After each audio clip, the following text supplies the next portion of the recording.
Thank you for the opportunity to speak at the Car of the Future Summit by Reuters.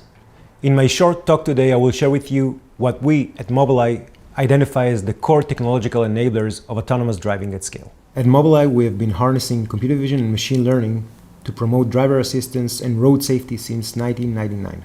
Today, our three major business pillars are ADAS, the bread and butter, crowdsourced AV mapping, which targets autonomous driving, driver assistance, and smart cities markets, and our self-driving full-stack solution targeting the consumer AV and mobility as a service markets.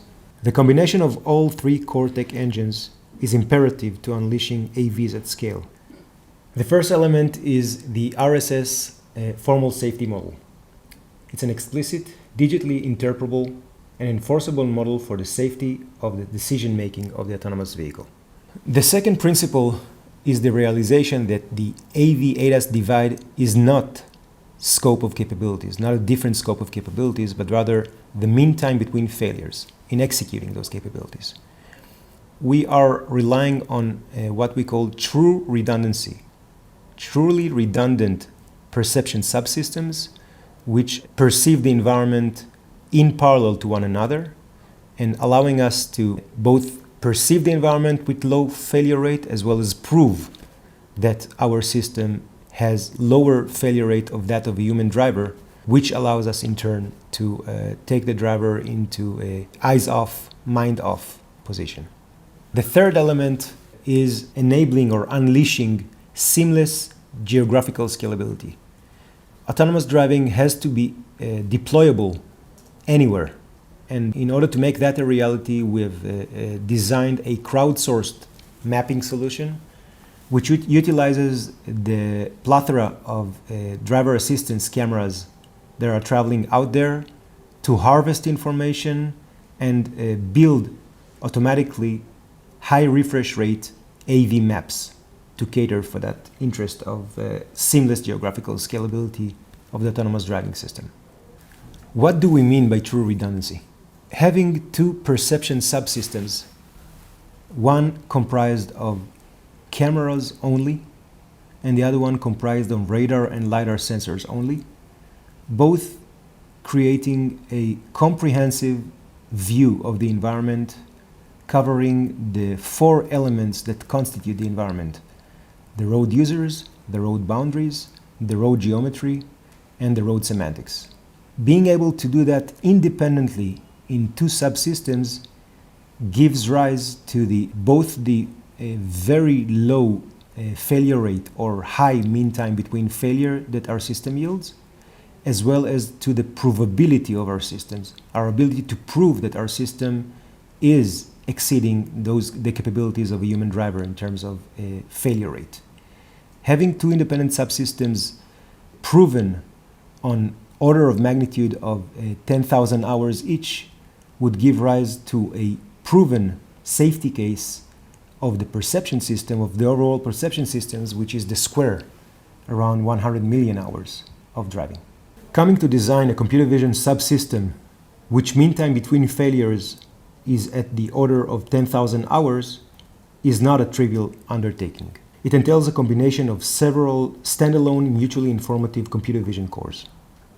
One of these cores is the VDAR, which produces a high angular resolution and high accuracy depth perception around the vehicle, utilizing the multiple cameras placed around the vehicles and their overlap regions.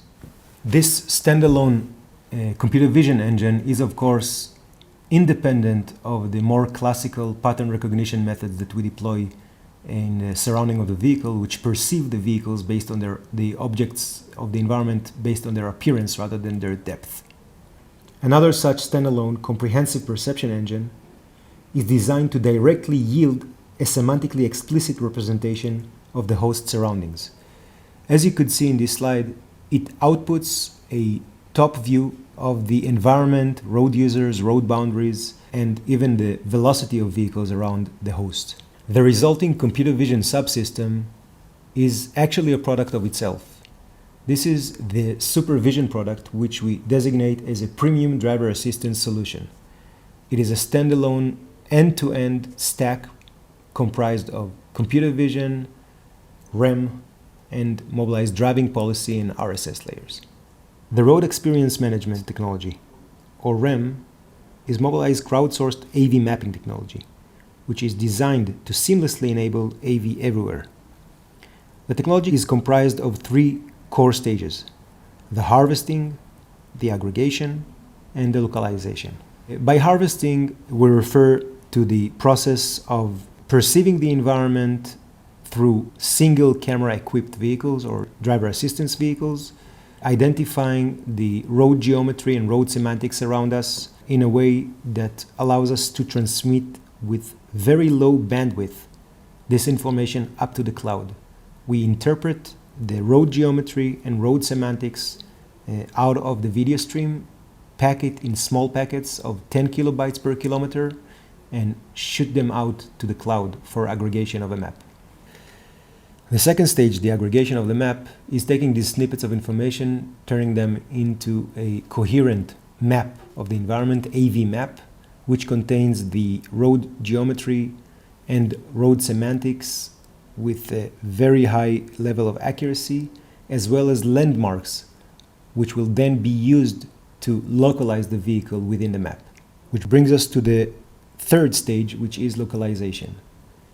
An autonomous vehicle or a premium ADAS vehicle, such as the supervision system, would consume the road book by pulling it from the cloud, identifying landmarks in its vicinity, localizing itself inside of the road book, and then gaining that electronic horizon with rich semantics that the AV map has to offer. Having the crowdsourcing technology rely on camera-only agents is critical. It's critical for the scalability that we just mentioned, but it is done while not compromising on the accuracy. The accuracy of the map is actionable. We can drive a vehicle, we can demonstratably drive a vehicle based on this map. The road geometry nuances as well as the semantic nuances are well captured to provide a full view of the electronic horizon, as it's called. The map is not only accurate, it entails rich semantic layers which leverages both explicit and implicit cues captured by the crowd, which allows us to generalize to the driving cultures and traffic rules across the globe. Such semantic information, for example, could be the common driving speed, the stopping points within a junction through which human agents are investigating the junction without taking unnecessary risks, and could also be the association of different traffic lights to different lanes. Our large harvesting fleet today allows us to harvest 0.7 billion kilometers of road globally, 8 million kilometers of road covered daily. By 2024, based on the set of agreements that we have with our partners, we foresee 1 billion kilometers of road to be covered on a daily basis. Truly redundant perception system in combination with the AV maps yield a robust model of the environment, covering the road users, the road geometry, the road boundaries, and the road semantics. A faithful model of the environment is not sufficient.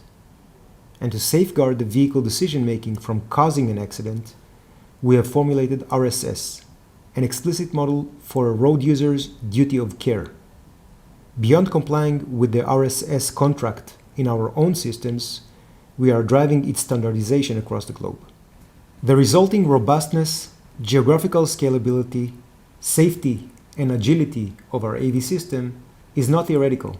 It is clearly demonstrated through our AV deployments in multiple cities across the globe, starting at Israel, Munich, Detroit, and shortly upcoming in Tokyo, Shanghai, Paris, and New York.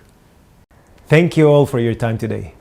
Look for our AVs on the streets and feel free to reach out to continue the conversation.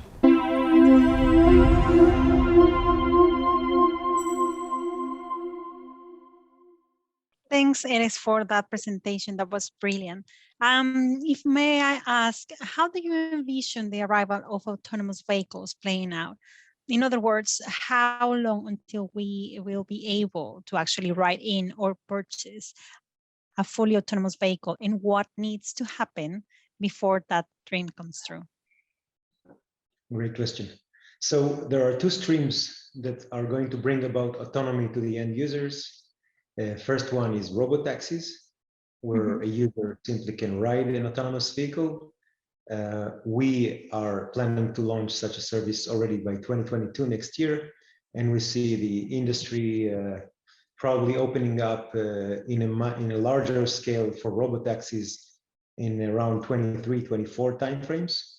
The important next phase of autonomy, which already has some sprouts, is the introduction of consumer autonomous vehicles. Right now, it's consumer autonomy in certain restricted function restrictions or ODD restrictions, such as on highways or traffic jams. And ultimately, this will get us point-to-point autonomously. Now, as for the question of what needs to happen to make that a mass market reality, of course, there are several factors. I think it's primarily, I would denote the regulatory discussion that needs to take place. I think I also regarded it in my talk as for the RSS, that contract between the autonomous vehicle and the society that's using the street along with that autonomous vehicle. There has to be a very clear, interpretable contract of what is a safe negotiation of road users. Right now, this contract is very vague in many ways. It's common practice of humans, but expecting computers to take part in that contract, we really need to formalize it and make it something that vehicles can rigorously follow to have that market acceptance and all of the safety and efficiency benefits that autonomy can bring in. I think the second challenge that we need to overcome is geographical scalability. How do we introduce autonomy everywhere, not just in pre-designated geo-fenced areas or roads? Okay. And for instance, while the world waits for AVs to arrive en masse, are there other ways in which the industry and the public can benefit now or in the near future from the technologies being developed for self-driving vehicles? Most certainly. Actually, Mobileye takes pride in the fact that we trickle down a lot of the value that we produce while developing the autonomous driving technologies. We trickle them down into our driver assistance proposition.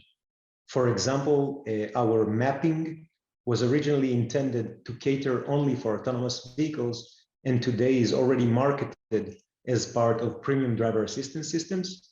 And even the RSS model that I talked about, which is that contract between the vehicle and the other road users, is already being deployed as part of a driver assistance system. So imagine a world where this contract that the autonomous vehicle that was developed originally for autonomous vehicles can now safeguard the conduct of human drivers. So a human is fully in control, but there is a very clear notion of what is the boundary line between assertive driving and dangerous driving. And the vehicle can inhibit certain actions to make sure that the human driver does not overstep and violate that important safety contract. So that's another example. There are many other examples that concern our perception systems that evolve in giant leaps towards autonomous driving, and these values were migrated into the driver assistance arena, offering advanced functionalities such as animals detection, free space detection, the REM mapping that I mentioned earlier, and that safety contract of what actions are safe versus actions that are not safe on the most comprehensive sense. Okay, now that you mentioned REM, Mobileye seems to be taking a clean sheet approach to mapping for AVs. In what way do REM and the resulting roadbook differs from other mapping solutions? Excellent. So first and foremost, the fact that it is crowdsourced allows us to benefit from a fleet of millions of vehicles equipped with a single camera, no other sensing device, in order to continuously update the map. A map, critical attribute of a map is that it has to faithfully reflect the reality. If there is a change or a construction in the road that happened 5 hours ago, the only way to get a map which is faithfully reflecting reality is to have a crowdsourced approach to it, scanning the roads continuously and updating our understanding of the road structure. So that's the first element. The fact that it's crowdsourced allows that high refresh rate and seamless geographical scalability. Anywhere that our driving assistance cameras are traveling is being mapped on the way. The second element of the map has to do with the second unique aspect of our mapping approach has to do with the semantics that we are extracting. When you are driving on the road, there are explicit cues such as the road lines, the lane marks, sorry, or the pavement structure, or the traffic signs next to you, which are very explicit. But there is implicit semantics that is very critical to the decisions while driving. And I'll give a few examples. The association of which traffic light belongs to which of the lanes.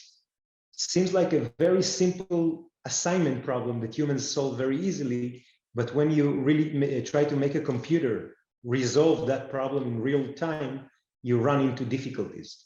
What a map can do is encode this information from the crowd that travels the road and understand which lane corresponds to which of the traffic directives. That's a very critical element.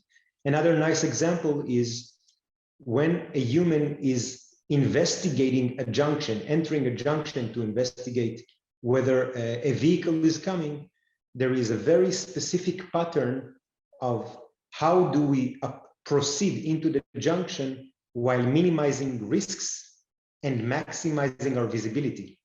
And that pattern of the places in which human drivers are stopping within certain complex junctions is very valuable semantics that we can harvest from the crowd and then have very useful for the autonomous vehicle. So the approach, we call them not HD map, but rather AV maps. This category of crowdsourced, rich semantic maps. Okay, but it is. Mobileye is not the only company pursuing self-driving technologies, right? How does Mobileye's approach stand out from other well-known players in this field? What factors give Mobileye an edge over the competitors? So I won't repeat, I'll just denote the ones that I already mentioned. So the REM mapping is one critical factor. The RSS, which is the decision-making or driving policy contract of safe negotiation.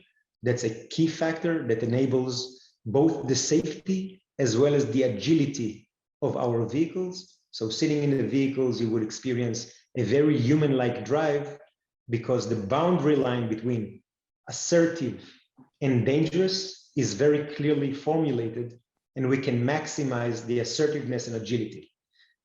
Other factor which is critical and very, very fundamental to our approach is the true redundancy. The true redundancy between having two perception systems completely independently perceiving the world and giving us both high robustness of our environment model. The environment model is correct to a higher degree and with a lower failure rate. And in addition, it gives us the ability to validate our perception system with a much more pragmatic approach, because we decouple the system to two independent systems, we can validate each of these systems independently to a much lower validation criteria. If one system fails each system fails every 1,000 hours, both systems will fail every 1 million hours. And that's a very strong indicator of robustness and validation method. Okay. Well, thank you very much, Erez. I really appreciate your time. Unfortunately, we now run out of time, and I wish we had a bit more to carry on. And now we're gonna go to a quick 5-minute break, and we see you just to our last panel, boosting safety, integrating sensors and technology. Thank you very much, Erez.